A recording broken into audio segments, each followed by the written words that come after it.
we're going to start with the Ace Hardware temperature check. Over the course of the season, our friends at Ace are going to help us talk about the things that are rising or cooling down in the Eagles world.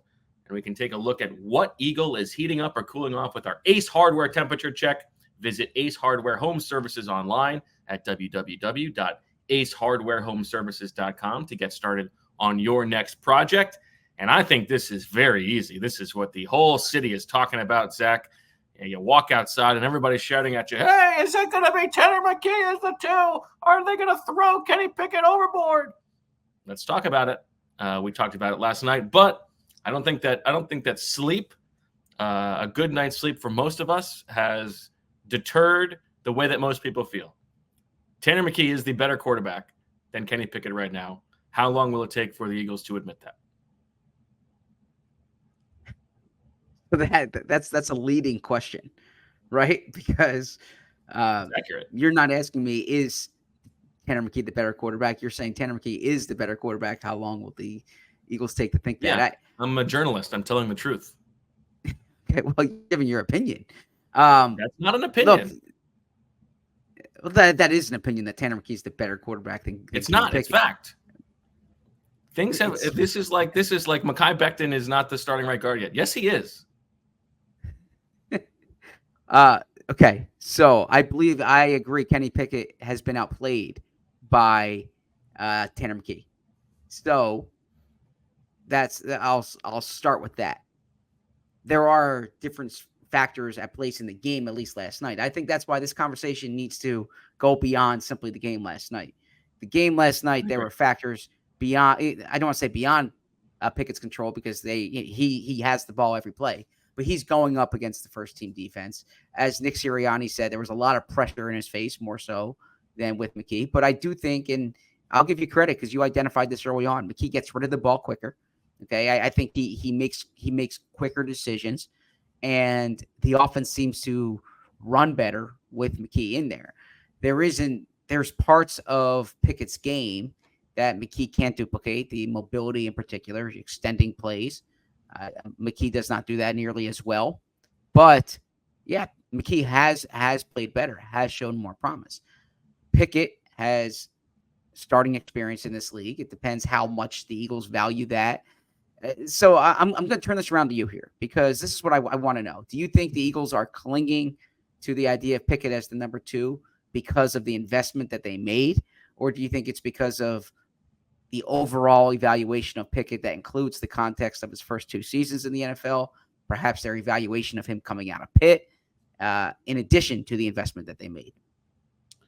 I think the answer is neither.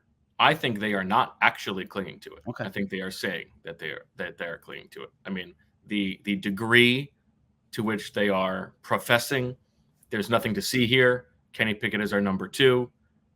I think you have been around long enough, Zach, to know that like the louder that comes from the building, the less true it is. I think they see what we see, and they have to figure out the right way and the most delicate way to move forward, knowing that. That's what I think is happening. Because I also think it's not just last night's game. That last night's game reflected what we have seen all summer. It's the same style of play issue. Tanner McKee gets rid of the ball. Kenny Pickett does not. It's the same thing we saw last summer.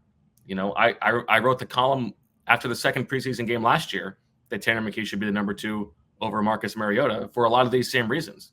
And I think if you just think about what would actually happen in a game, like if Kenny Pickett is the backup quarterback, it becomes the Kenny Pickett show. It's like how much how much freneticism can he do?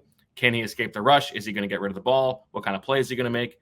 If Tanner McKee is the quarterback with A.J. Brown and Devontae Smith and Dallas Goedert and Saquon Barkley, he's going to get rid of the ball and give the better players on the field a chance to help you win games. There's going to be so much higher upside.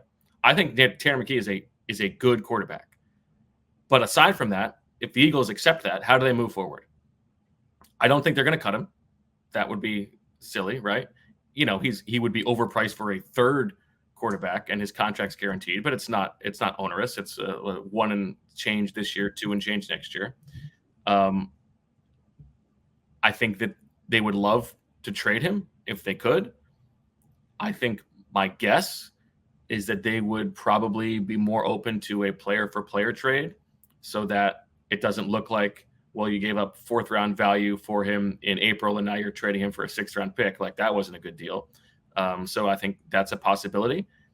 And then I think that the thing that we have talked about is on the table, that maybe early in the season, Kenny Pickett is the backup quarterback on game day, and Tanner McKee is the emergency quarterback on game day.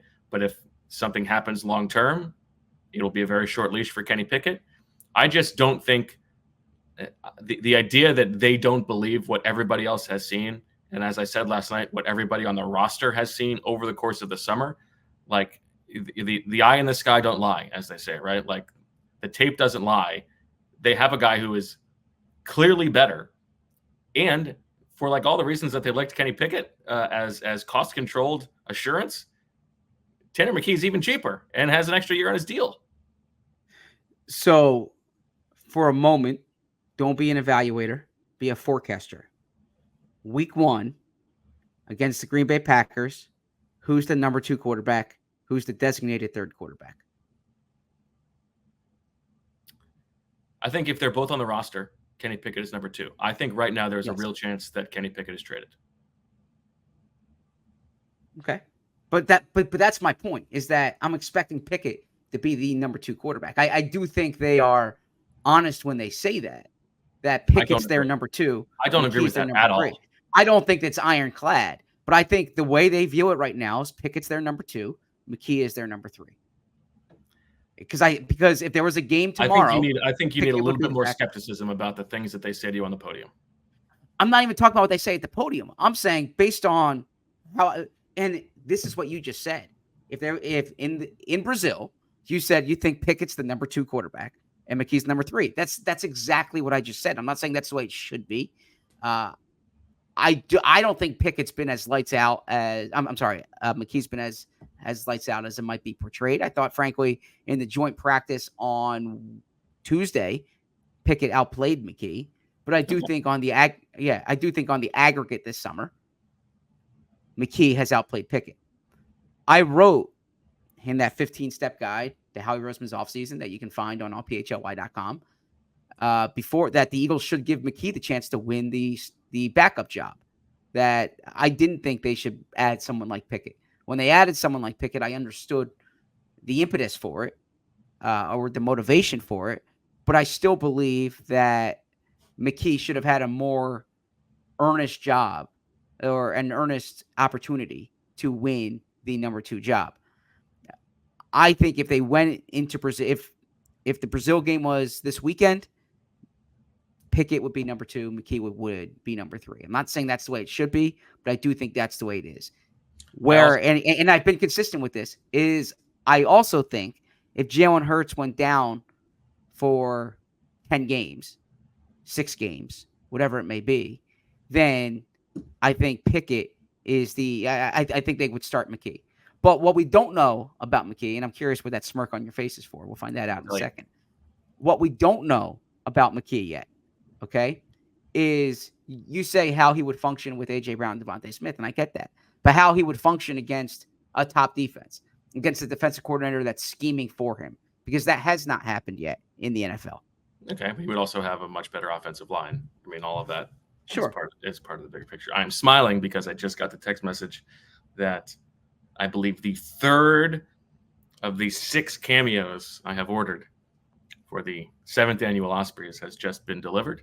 I will look forward to watching that when the show is over. Thursday, 2 o'clock. Glad you had that smirk there. Yeah. The other thing I wanted to add is that, like, it's not just the performance, the balance of what they say and what they do. They have been giving Tanner McKee reps with the second team at the expense of Kenny Pickett, which is not a thing. But they have not given Pickett reps with the 3rd team. Right, because I think it's a very delicate situation for them. Sure. They have to handle it. And that's why I think that they might lean towards the Pickett too early in the season. But when push comes to shove, I think that Howie Roseman knows, and they all believe, that Tanner McKee is their actual second best quarterback. I wouldn't disagree with you there. And I think that's why I think one of the issues that they could honestly run into is if you're shouting from the mountaintop that competition is a core value and you're all about Exactly. your core values, then, and like you mentioned, the team sees it and you go in. So how much does that weigh? If what matters as much as competition is whether the equity that you spent to acquire the player, the context of when he was drafted, what your evaluation might have been out of college, if that comes into it, then you can earnestly say to the team, this is about, we're all about competition here, right? Because Exactly. I would agree. Tanner McKee has outplayed Kenny Pickett this summer. But I do think they would try to fight you on the technicality of it, of going up against the starters, of the difference between second team and third team. Yeah, I get that, but I don't need to be football explained. Like we've been watching preseasons for a decade. Yes. Like I can tell the difference. Yeah. Now, look, I think the practices way more. Those factor in more to me than the preseason games because we've seen guys get hot in preseason games. I saw Tim Tebow play decently in a fourth preseason game against the Jets. Right. I think there's a difference. There's a difference between I get it. A guy running around and making plays versus a guy getting the ball out on the top of his drop in the face of a rush, throwing guys open. Sure. When Kenny Pickett is like he looks like he's never seen a blitz before every time he gets blitzed. Yeah, and look, the other thing too is the Steelers fan base is not surprised by this, right? I mean, if you talk to people in Pittsburgh, it's like, yeah, we could have told you this, right? So that I always think of the scenario we like to bring up. If you're an opposing team, if Jalen goes down, and you're an opposing team, who would you rather face? Would you rather face Pickett or would you rather face McKee? And I think the opposing teams would rather face Pickett because I think of the arm talent that McKee presents. Kenny Pickett for Quentin Johnston. Who says no? So now Easton Stick's getting kicked to the curb, which is kind of funny because Easton Stick was interested in signing with the Eagles, right? Who says no? Probably the Chargers, honestly. Interesting.